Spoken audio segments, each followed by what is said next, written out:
Asante sana mpenzi mtazamaji kwa kuwa nami katika hii kipindi ama hii channel ya The One Man Army TV. Natoa shukurani kwa wale ambao kwamba wamevumilia ama wamekuwa nami na kufuatilia habari ama matukio mbalimbali pindi inapochipuka.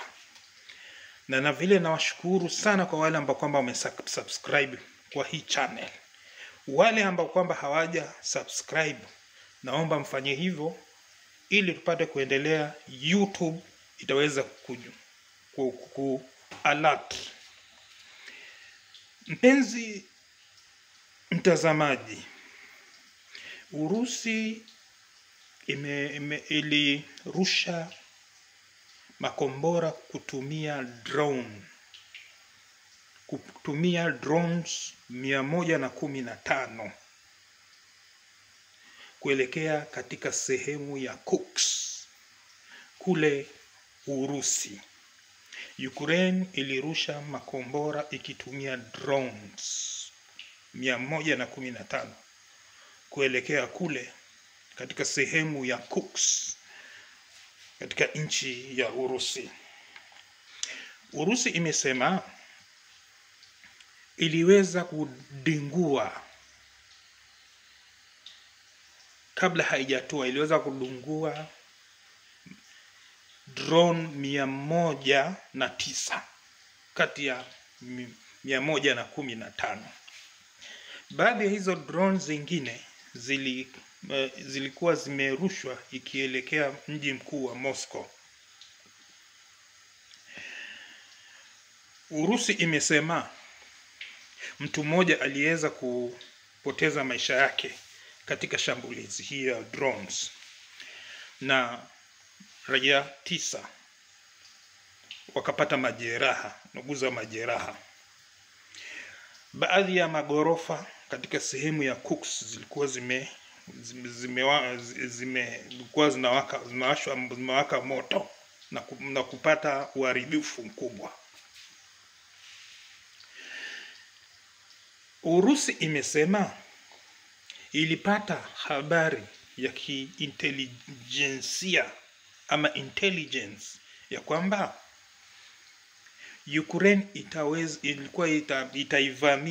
itaivamia sehemu ya Kursk baada ya Urusi kurusha kombora aina ya Iskander 2 kule katika sehemu ya Ukraine iitwayo Sumy, ambapo iliwalenga makamanda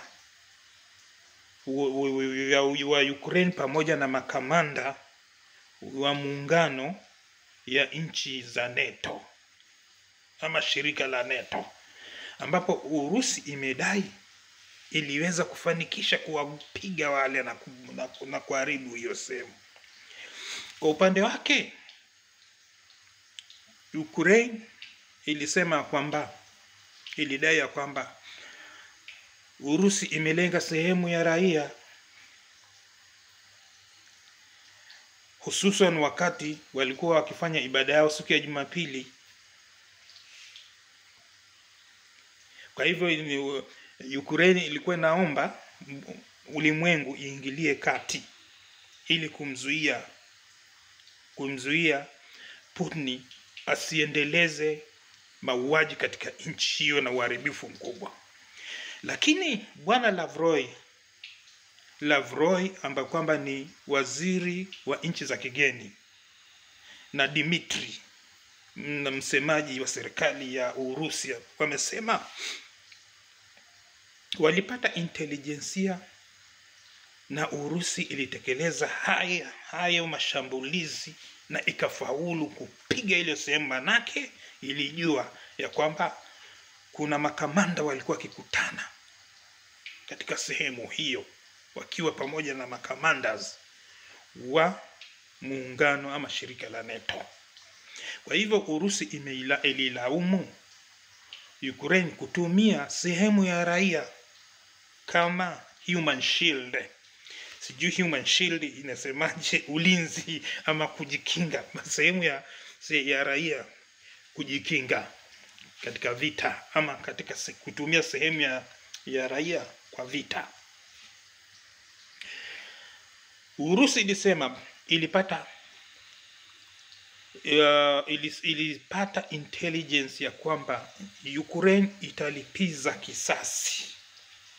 Ndipo tukio hilo likatokea, Ukraine kurusha makombora kutumia drone karibu 115 katika sehemu ya Kursk, ambapo Urusi iliweza kuidungua makombora 109.